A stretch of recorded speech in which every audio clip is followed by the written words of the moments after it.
Okey, nama saya Syafiq Idris, Jawatan Kuasa Kerja Jaringan Kampung Orang Asli Semenanjung Malaysia ataupun JKUSM. Tujuan kami datang ini adalah seperti saudara saya kata tadi lah, untuk protes Jaguar kerana gagal tunai janji semasa Enquire Nasional. Semasa Enquire Nasional, Timbalan Ketua Pengarah Jaguar telah berjanji dengan sumpah bahawa pihak Jaguar akan menangguhkan pelaksanaan dasar pemberi milikan tanah, tetapi nampaknya janji tersebut tidak ditunaikan. Jadi pada hari ini kami datanglah. Dalam masa yang sama, pihak Jaguar telah buat kempen memberi milikan tanah kepada orang asli, tidak mempedulikan janji-janji mereka, dan tidak mengekira kewujudan tanah adat orang asli. Sebaliknya mereka hanya ambil hanya tanah milik geran saja, hak milik saja.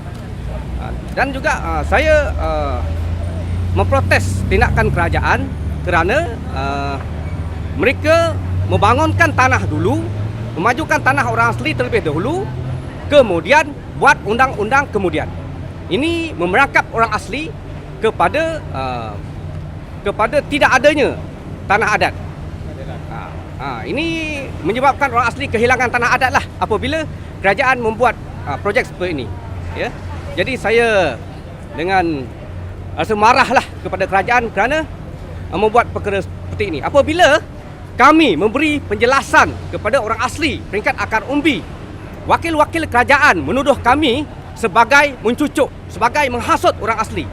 Jadi dengan ini saya amat duka cita kepada pihak kerajaan kerana menuduh kami sebagai menghasut. Sedangkan kami memberi tahu orang asli akar umbi bahawa hak orang asli telah dilindungi oleh undang-undang, oleh Perluan Persekutuan jika kita rujuk kepada Mahkamah Kes Bukit Tampoi, Mahkamah Sagung Tasi di Selangor, Mahkamah Adun Kuau di Johor, dan Madin Saleh di Johor juga. Tetapi pihak kerajaan masih lagi mempertikaikan hak kami. Sebaliknya membuat dasar yang bercanggah sama sekali dengan apa yang telah iktirafkan oleh mahkamah.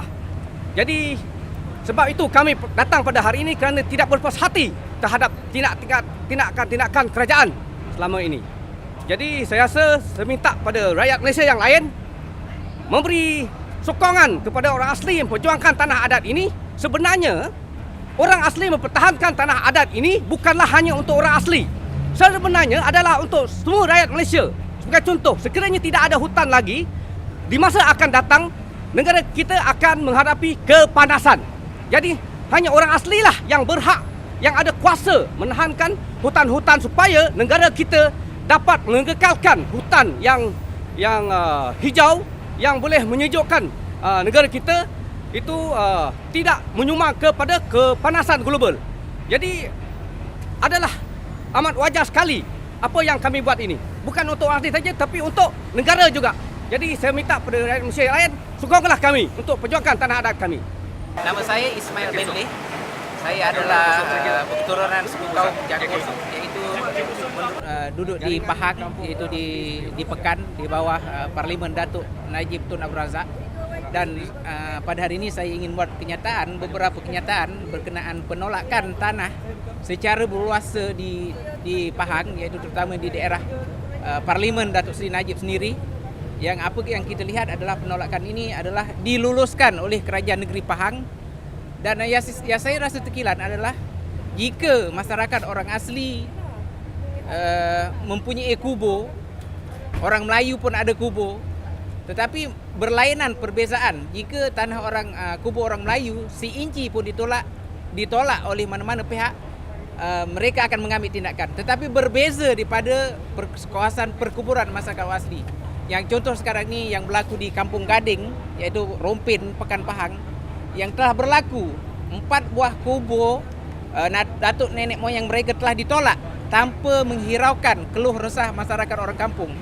Dan ini lagi menunjukkan jelas bahawa di dalam penolakan itu, walaupun tanah itu dimohon oleh pihak individu, tetapi tanah itu telah diluluskan oleh pejabat tanah daerah Rompin. Dan ini saya rasa tekilan kerana pemerintahan yang berlaku pada hari ini telah membawa satu malapetaka kepada masyarakat orang asli. Yang contohnya sekarang, masyarakat orang asli dah mati. Sekarang bermaksud, jika orang asli sudah mati, mengapa lagi kubur yang dah mati ditolak semula dan diperlakukan seperti begini? Jadi bermaksud yang mati akan mati sekali lagi. Inilah yang berlaku kepada masyarakat orang asli di daerah Pekar Rompin di bawah iaitu Parlimen Datuk Jamaluddin Jajis. Ini juga tidak memberi manfaat pada masyarakat asli. Dan tanah-tanah di daerah Pekan dan Rompin sekarang ini telah berlaku secara berluasa iaitu di dalam pengambilan biji besi. Ini lagi satu penyerobohan yang aman ketara yang berlaku di daerah Pekan dan Rompin. Yang saya nak katakan lagi di sini adalah isu Tasik Chini. Mungkin saudari pihak-pihak media telah tahu berkenaan Tasik Chini. Tasik Chini bukanlah seperti Tasik Chini yang dulu. Kalau kita lihat pada peringkat awal, keindahan Tasik Chini terus jelas dilihat, bukan hanya dipandang oleh masyarakat di Malaysia tetapi dipandang oleh masyarakat dunia. Tapi pada hari ini Tasik Chini telah menjadi hancur lebur akibat pembalakan dan juga pengambilan biji besi yang secara berluasa.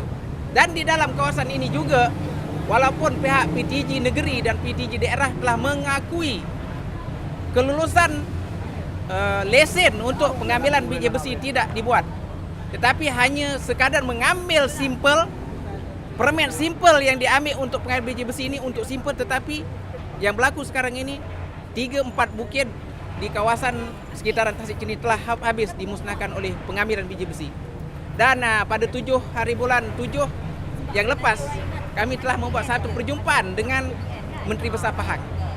Dan kami telah mengajukan beberapa soalan kepada Menteri Besar Pahang. Tetapi apa yang kami dapat tidak memuaskan hati kami, kerana pada selepas perjumpaan kami berkenaan, Menteri Besar mengeluarkan artikel di Sinar mengatakan pencerobohan yang berlaku di Tasik Chini adalah bukan akibat pencerobohan batu besi dan juga pengambilan kayu balak, tetapi dia cakap kerana musnahnya Tasik Chini, pembuatan di atas tanah ekonomi masyarakat orang asli. Tetapi jelas pihak NGO dan gabungan NGO yang ada di Malaysia telah membuat satu sebir, termasuk Suhakam sekali. Dan kami membawa Suhakam untuk meninjau kawasan berkenaan. Dan jelas bukti menunjukkan Tasik Chini dicerobohi oleh biji besi dan pengambil pembalakan.